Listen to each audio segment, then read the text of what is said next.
to With Rebecca Hite.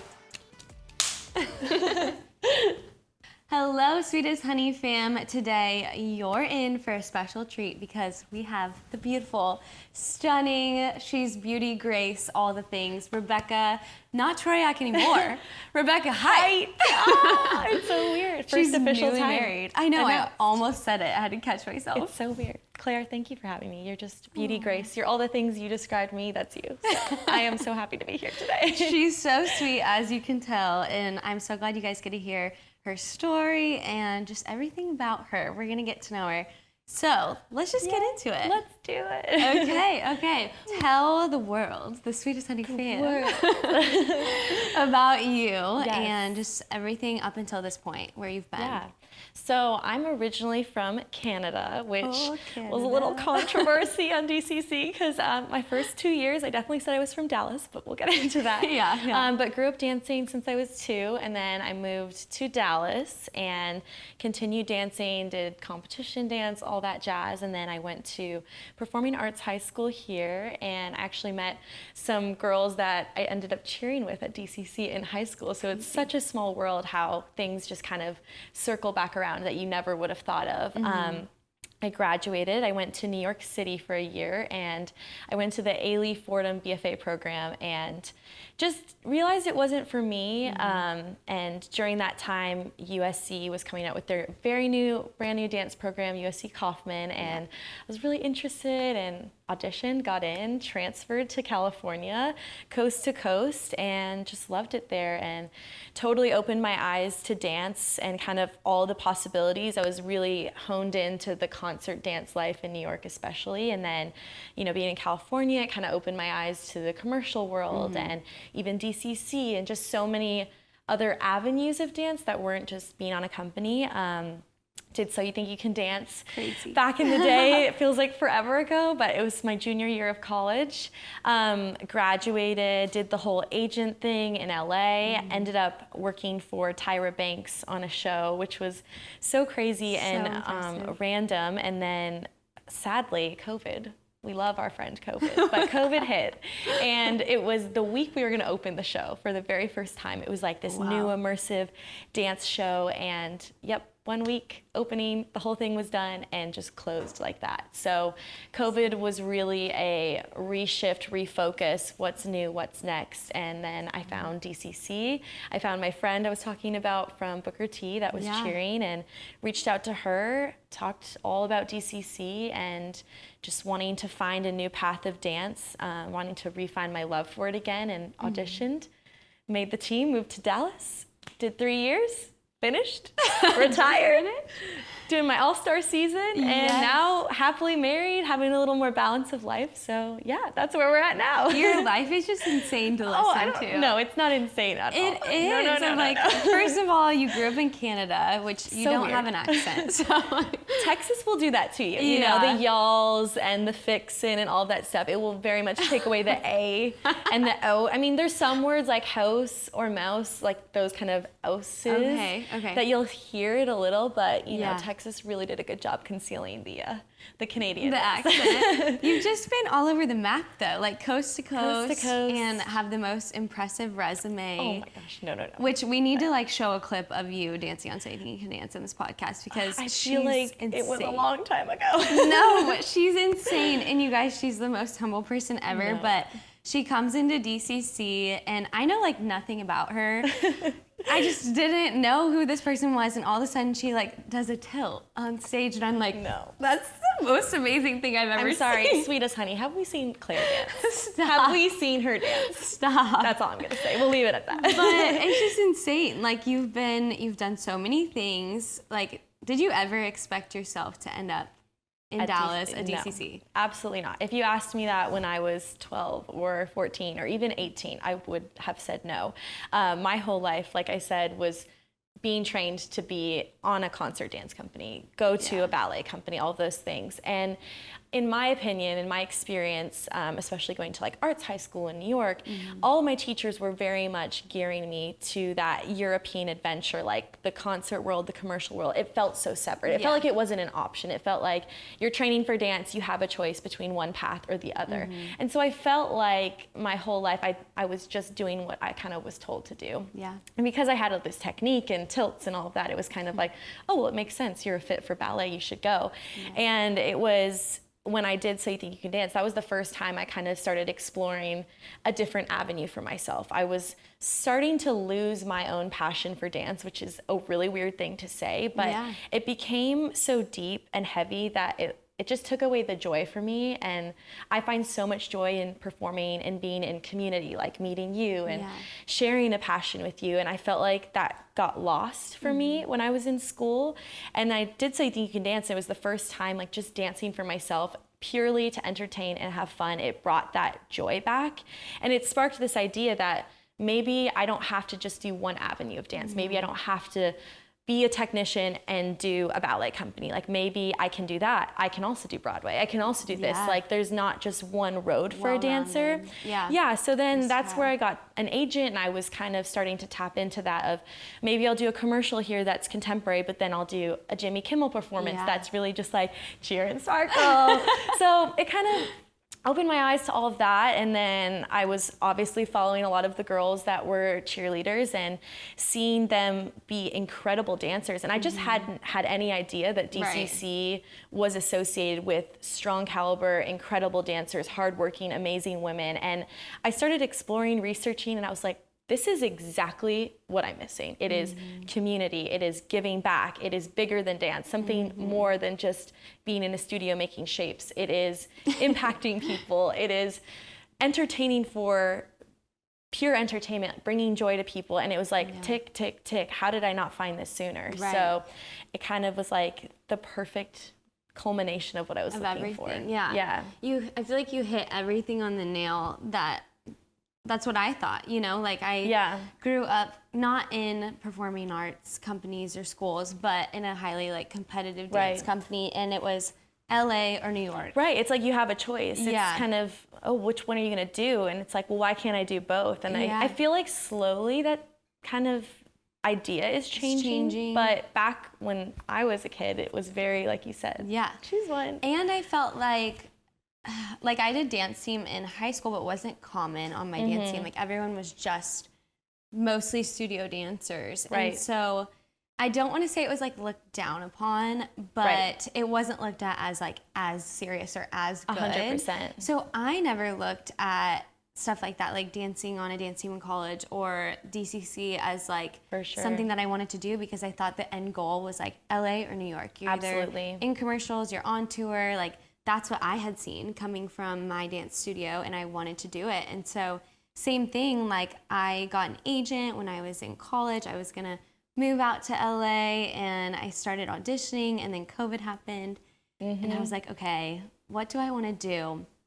And for like the first time ever, I'm so stubborn when I'm like set on making something happen. We're the same person. I was like, no, this is happening.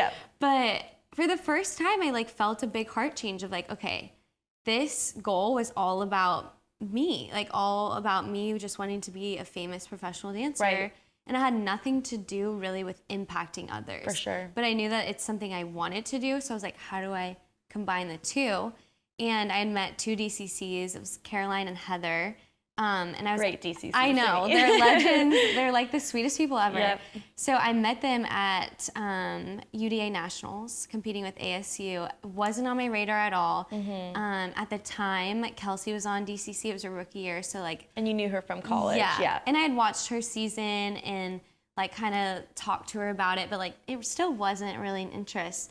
But when I met those girls, I was like, something's different about them. And COVID happened, the world was shutting down. I was thinking like, what do I actually want to do? And my parents were so like weirdly supportive of me doing DCC, and they're a little bit hesitant on like the dance career stuff originally, but they were so supportive of it because it's so well-rounded. Like you really do become a better woman you're a better speaker, you're involved in your community, and you have amazing dance opportunities. For sure. And like we've talked about this when I'm talking to girls now who are in high school and want to go off to college, or maybe they don't want to go to college. Just like trying to get them out of that mindset of it's only this path. I'm like, or the other. Yeah. I'm like, no, like DCC opened my eyes to a world. Possibility of anything. Yeah. And we've gotten to do so much. Like, I don't know if a lot of people can say they've danced with Jonas Brothers and Luke Combs and Dolly Parton. I mean, in LA, you'll wait in line, a cattle call line with 1,000 girls and boys and whoever else. Like, you'll be in this cattle call line. You'll learn a routine with probably 5,000 people. You have 30 seconds or less to impress them. And most of it's networking and all these things. And that's awesome. And it's a really challenging world. But like, to just be on DCC and get to do stuff like that is something I never knew was possible. Right. But I do really think, cool. Yeah, I do think it's cool now, like, to see. That was something that drew me to DCC, was the technicians on the team and the performers, like the entertainers. Yeah.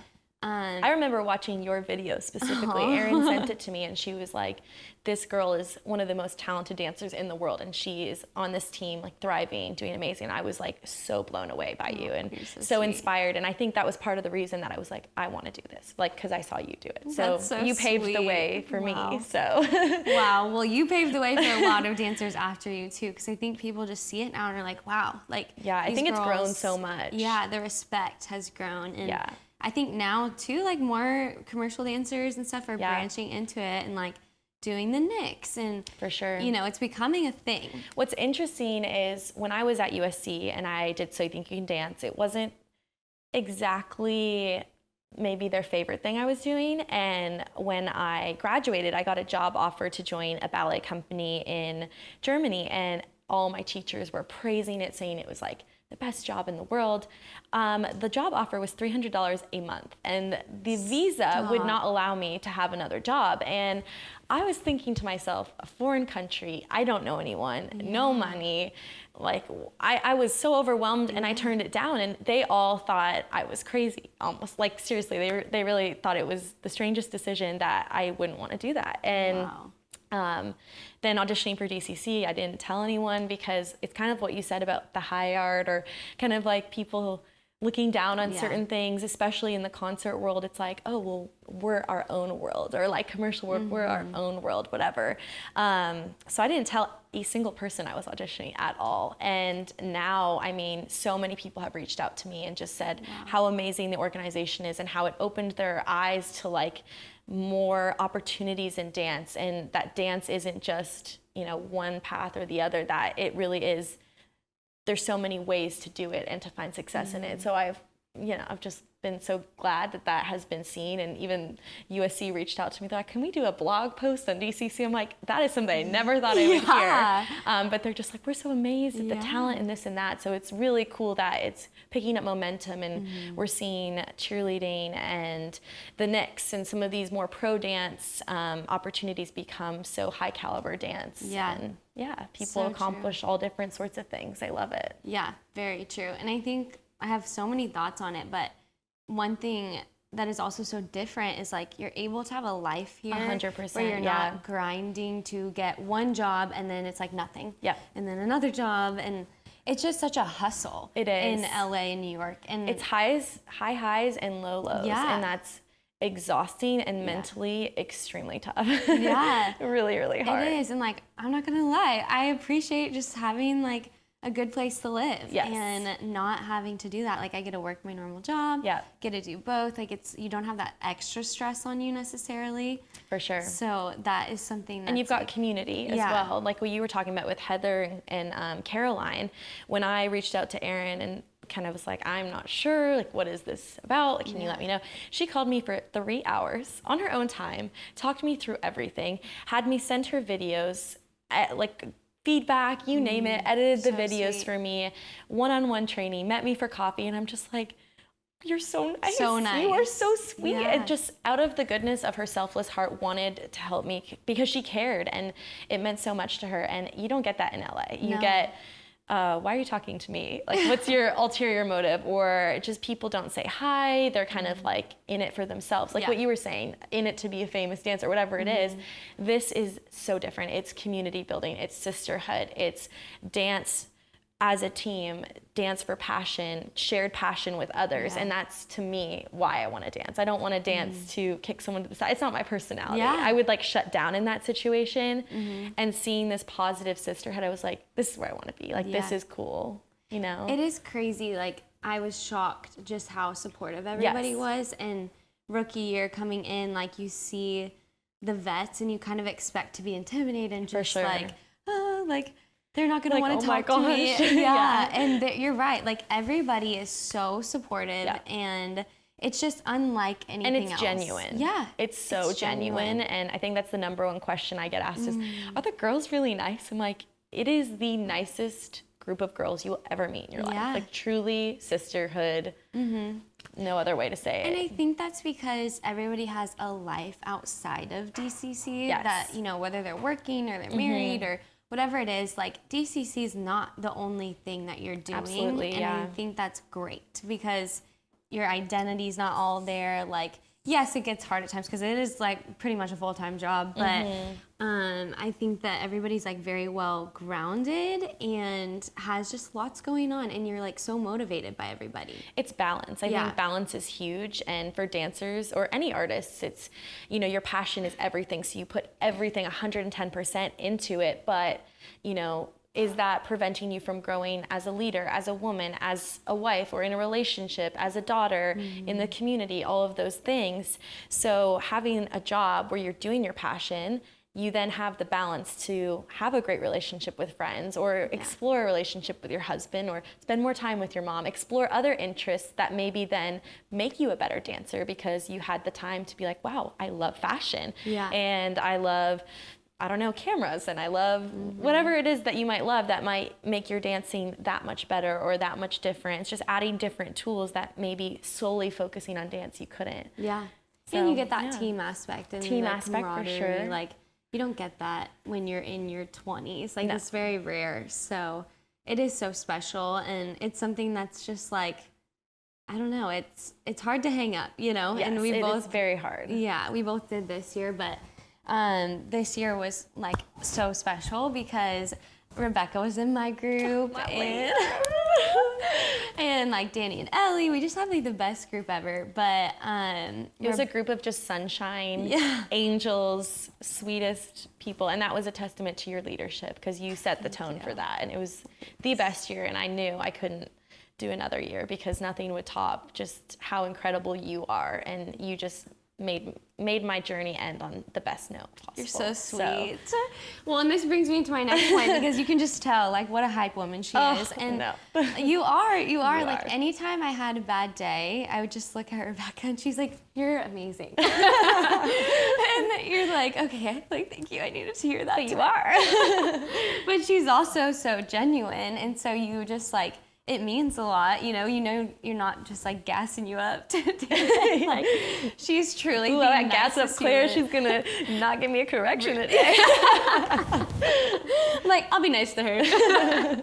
No, she literally is like also the most talented human, and I just have to talk about you for a second because, like, obviously you guys can tell your resume is just insane, and like, she's done so much already. So coming into DCC and like being, you know, put as a rookie or whatever, and in those early years on the team, like, you kind of don't talk as much. You just do what you're told, really. And like, there's not a lot of, like, there's room for you to shine, but like, Rebecca's talent is insane. Oh, you are gassing me up now, girl. It is, but she's the most humble person, and like, sometimes me as her leader, I'm like, this girl's way better than me. Like, she should be telling me what to do right now. But she's just so humble, and like, never did I ever hear you put anybody else down or like just feel like you're entitled to things. Like, your spirit and your personality is just so sweet.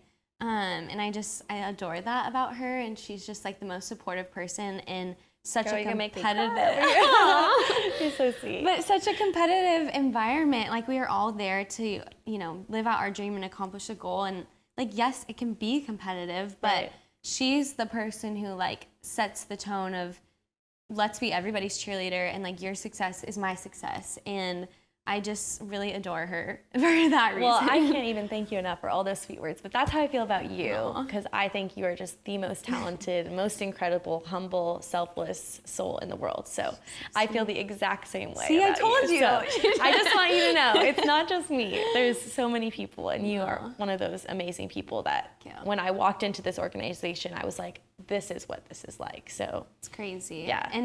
And Rebecca's somebody who like leads without a title, and you know, not everybody gets to be a leader on the team, but everyone has the opportunity to like lead by example. And she's somebody, if you asked anyone on our team, they'd be like, I love Rebecca, like she just makes my day, and just everybody has great things to say about her. And so I just want to pick your brain a little bit, because I feel like that joy is contagious, but like where would you say it comes from? Well, I'm just so flattered right now. I'm like, wow, I am not this cool. But I'm here to flatter you. Honestly, I feel like life is so short, and I just feel nothing but gratitude to be in these situations. Like, not many people get the opportunity to even audition for DCC, and the fact that I got to be in that room, I felt just so much gratitude.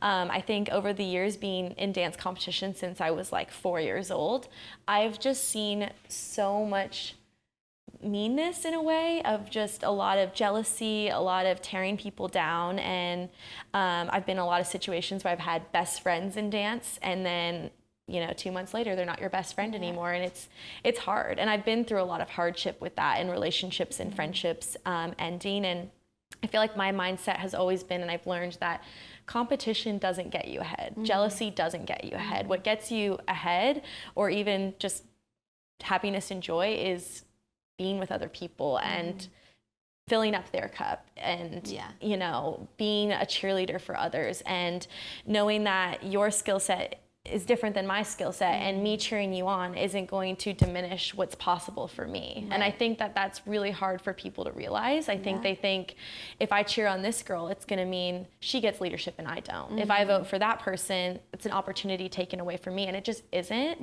And I think I've learned that over the years, just seeing people crash and burn, or relationships crash and burn, and it's really hard to watch. And I love when I see my friends shine. I love, and it has nothing to do with my own success, you know what I mean? So I just think the world's a better place when everyone's happy and smiling. Like, what's the point of doing your passion if it stresses you out, if it causes anxiety? So no, I totally agree. Yeah. And I think that perspective is like so fresh and rare, and like it's just, I think, hard for people to have that when they're such high achievers. And it's not easy every day to be like, I'm cheering for this girl, I want her to be a leader, and still feel, it's not saying that you don't feel that way, and it's not saying every day is easy to watch people get things that maybe you want, but it's just reshifting your focus and knowing that that doesn't mean her path is completely different than yours. I mean, even just talking about our journeys,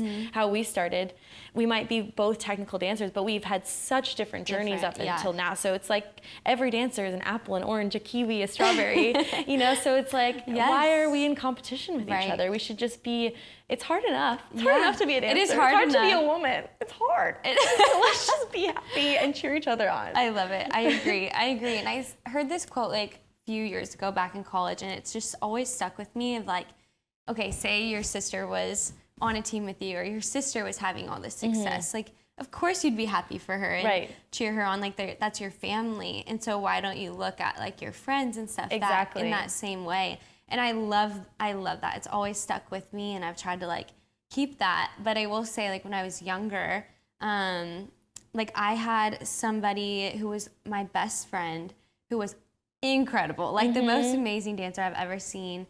And we stayed best friends like throughout our whole journey, which was like 5 years old on.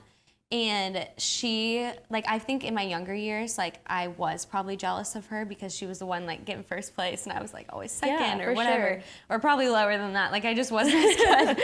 I don't believe that. No, it's true. It's true. But she was so incredible. And like there was a moment when I was like maybe in middle school where I just looked at her and her talent, and I was like, I just want to be like that. And So then I changed my mindset, and like we never treated each other differently, but that like internal jealousy you might have, like I turned it off and I was like, okay, that girl's gonna make me better. She's gonna make me work hard because I want to be, you know, like her. Like her talent is so inspiring.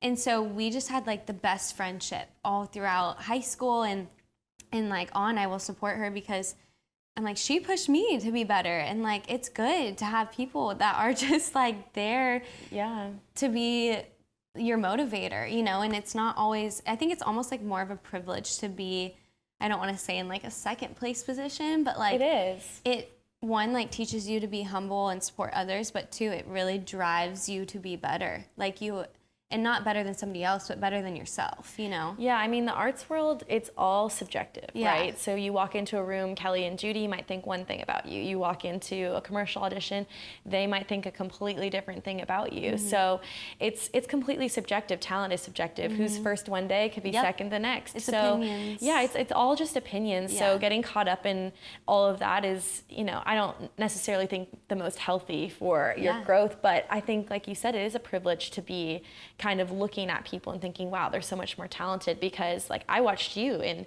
DCC and you're such a technician and I admire that so much, but I didn't necessarily know how to bring my technique to pom dance. That was really hard because it's so different, and you mastered that so well, and I feel like I could have easily gotten in there and been like, wow, I'm so jealous, she's this technician and they love her and whatever, but instead I was like, how do I be like this? How do I learn from her and be a sponge? And I think it's constantly reminding yourself that there's room to grow and learn, and you're never going to be the best because in someone's opinion, you're not the best. You're not. So just constantly checking in, being humble, and being a sponge and learning and growing. And that's, I mean, yes, I've accomplished these things, whatever, in dance, but in no world was I going to walk into DCC and go, I'm a dancer, like take me. It was like, no, how can I learn? How can I grow? How can I be this kind of dancer here? Like, what can I do? I'm the bottom of the totem pole. I want to be this sponge for you guys. So I think it's constantly important as dancers to remind ourselves to stay grounded and learn. And learn. I've learned so much from my teammates over the years. 100%. And you'll watch somebody dance that's like totally opposite style, and you're like, ooh, like let me take that from her and like try to emulate that in my dancing, and it makes you so much better and just challenges you. But that's what I love about dance, and there's not a right or wrong. I mean, there is like technique wise, but like there's not a right or wrong with style. It's you adjust, you adapt to, you know, the team you're on, what your coach wants. Like you just have to be adaptable. It's kind of like a crazy world that we live in. It's not like sports where it's like a right or a wrong and you're playing to get points. Like it is subjective. So whoever's in front of you could like something different, and you just learn to like take the pride away and just be a sponge. But I think it's cool. Like we have such a special thing that we do. It's so creative, and you know, we understand it very well for a long time. But it's a joy to be in the industry and all that stuff, and that's why I feel like that perspective, I would never get kind of caught up in what I was picked for or booked for on DCC. I just felt so grateful to be there every single day, and it was the best 3 years of my life, and now we have a lifelong friendship, you know, forever, and that to me is invaluable. And what kind of dance job is going to allow you to have lifelong friendships? So it's really quite go through special. a lot of hard stuff. We're trauma bonded. We are trauma bonded, but you are also like sisterhood forever. It sounds so cheesy, but like it is. Nobody that hasn't done it can like really truly relate to everything. But I've seen with the show, the Netflix show coming up, people are like, is this a real sisterhood? Is this just, I'm like, no, it's like, legit. It is legit. You cannot go through these intense auditions without bonding the way we do. We do, I know. And okay, so I want to talk a little bit about life now, because we are retired. It sounds weird, but we're both doing All-Stars, so we still get to wear the uniform and like do a lot of fun things. But you had something so fun come up. You got married in Beverly Hills. Dance it out. But she had the most amazing wedding, so we have to talk about it. And honeymoon. So yeah, just let it rip. I mean, you tell us about your wedding. 2 years in the making. When you're on the team, there's not really time to travel. There's not really a free time. Let's just say that. So, I mean, when you're in football season, you are go, go, go. So when we got engaged, it was my second year. I knew we could not have a wedding by the spring. And then I knew I was for sure doing one more season. So I was like, can't do a wedding in the fall. So we had a very long engagement, a lot of planning. We did it at my now husband's grandma's house. So that was really special and fun, but also a lot of complications in kind of making a house wedding ready. Yeah. And family, you know, input and involvement, and that's all special and great, but it does make things complicated because you're having more opinions. So it was a long process, but it was amazing and truly the best day of our lives. I think my favorite part was just the dance floor. Everyone was dancing the whole night. We did Thunderstruck. We had a bridesmaid dance. It was just full-on dance party, and that's all I wanted was just dancing it out. So yes, she had a costume change. We had rhinestones. It was actually my second year DCC finals audition Was short. it really? We just rhinestoned it even more because I was like, we gotta bring a little flair, a little pizzazz, a little showbiz. A little showbiz. Which also, she had this sax player. Yes. And she, like, every time I looked at her on the dance floor, it was like, you two, like, he's playing to you, and Rebecca's like, I'm like, yeah, like shimmy, having the time of her later life. He's the Jonas Brothers sax player, which is so interesting because we danced for the Jonas Brothers, so it was like such a small world. What? Just so casual of you. So casual. I was like, yeah, that makes sense because you're so good. You're so talented. Good. Yeah, it was extravagant, and like she's not telling you half of it, but if you want to go look it up, go look it up. Like, her wedding was in Beverly Hills at we this, went full like, glam, beautiful estate. Yeah, there's like the garden. Like, the garden was crazy. It was, so Hunter's grandma, she basically built these gardens over the last 20 years at their property. So it's kind of remarkable, and it's like a piece of art in a way, her whole house. So it was really special that we got to show all of that to our friends and family. I know she was really proud of that. And we just went full out with flowers and chandeliers and all that stuff. It was, you know, the Pinterest board of my dreams since I was like 9. I was like, princess. Picture, bring it to life. So it was really fun and I love special it for you. And so great to have the whole team there. I mean, I think, I don't even remember how many of the girls were there, but I want to say like 28 or 30 of the team. Pretty much everybody, Yeah, I mean, it was just amazing to see so much support from the DCC girls and so fun to dance with everyone. So well, you're just really loved, but you deserved the best, biggest, grand day. And you for were who there. You are. I was there. I was. We have some cute little. We do, some cute pictures. Some cute little dance videos together. And then you went on your honeymoon. Yes. It was like a month long. Yeah, it was a month long, and it was all in May. So my wedding was May 4th, and then we went to Italy and Spain for a solid month. And May is obviously DCC tryout season. So I kind of knew going into my third year, I was planning on it being my last, like very much so. Did my final solo, did my little bird dance, and I said, I'm ending with a bird. Like, I was like, Swan is dead, and so is my dancing. Like, I knew that was kind of the entry. so it's like my dance. The dying swan died on the dance floor, and she's not coming back. I knew going into marriage, it's hard being a DCC and having, you know, every single night at practice. And Hunter and I have lived together for 5 years, but still, I never saw him for 3 years, basically. Yeah. Which is totally fine because he's so supportive of my dreams and all of that jazz. So I knew, but going in January and February, and all my best friends are there, and seeing some of, you know, my closest friends go back, I'm questioning myself and like, should I come back? Do I have more? And I feel like it's normal and natural to go through that as a DCC. And it was really hard. I mean, I think I called you the day we turned in our uniforms, and like, I didn't know. And you doubt it. You doubt it. And I was still doubting it, honestly. Like, did I make the right choice? And then I was in Italy and Spain, and I'm thinking to myself, there is no way I could do a high kick right now. She's like, I'm on a boat. there's no way on this moving boat I could do a high kick and that would be acceptable. So it felt like the right choice on that trip, that I was like, no, I'm here, I'm embracing this time. Because it's easy to like skip through these moments, and your wedding's a big deal, your honeymoon's a big deal, and I didn't want that to be clouded by my passion, because I had already made that a priority, and now it was time to like shift my priority into my relationship. So had a great honeymoon and really lived in the moment, came back and just felt totally at peace about the next chapter and living our life together, and All Stars is a little bit more of balance, so it just feels good. Feels good. Right. It feels right. Good. You didn't want to record your second round like Klein in Paris or wherever she was. Klein was pretty exceptional. I will say that video will go down in history. Yeah, it should. It should. But unfortunately, I'm extremely type A, and I already feel slight imposter syndrome being at DCC with never having like the training and background in pom and dance team. So for me, even going into like a third or fourth year, I would put so much pressure on myself that I would need to like rehearse every single day and like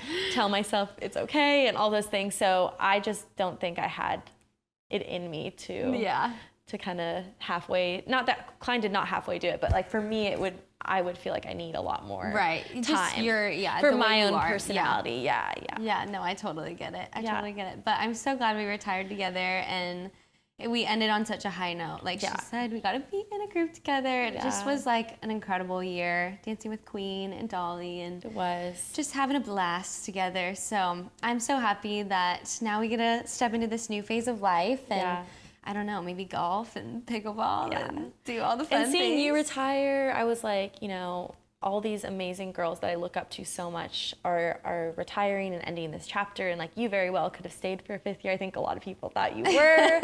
And I was like, I respected you so much for sticking to what felt right in your gut and like doing what was best for you. And I think that helped me also stick with my decision and like know the path might be scary, but we'll be okay because we've got each other. So I think that was helpful for me to help follow through with my decision. No, same. I know. I remember just like looking around at who was retiring and I'm like, oh, these are my best friends. Yeah. It's like, it's a part of it. You know? It is. It's a part of it. And now we made room for 13 new beautiful rookies to come in and live a dream. And that's exciting too. It's exciting. Yeah, you make room for the next Especially if you're feeling like on the fence, it's nice to know, okay, well, somebody that really is 100% wanting to be there ready to go, their life is saying yes right now. It's like, it feels good knowing that that person is taking that spot versus me feeling pressure of like, I'm married, should I do it, should I not do it? It's like, no, I'm going to focus on that right now. So I'm excited to see all their journeys, and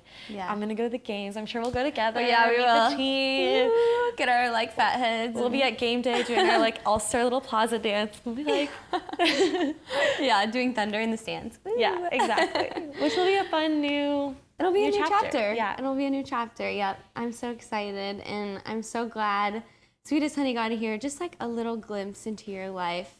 There's so much to learn about her, but you know, only so much you can talk about in a 30-minute podcast or whatever we did. We could talk all day. We could, but I'm sure you guys can see just how sweet of a person she is, so it just makes sense that she came on the podcast. Well, Sweetest Honey is a testament to you being the sweetest ever. And I wore a little honey color. Look at her. Just because I had to, show up and show out for the one and only, the icon, the queen, Claire. So thank you for letting me ramble on and just being such a role model and paving the way for so many amazing dancers and being an inspiration. So you're so sweet. I love you. I love you. Here's to the next chapter, to pickleball and tennis together. Peace out.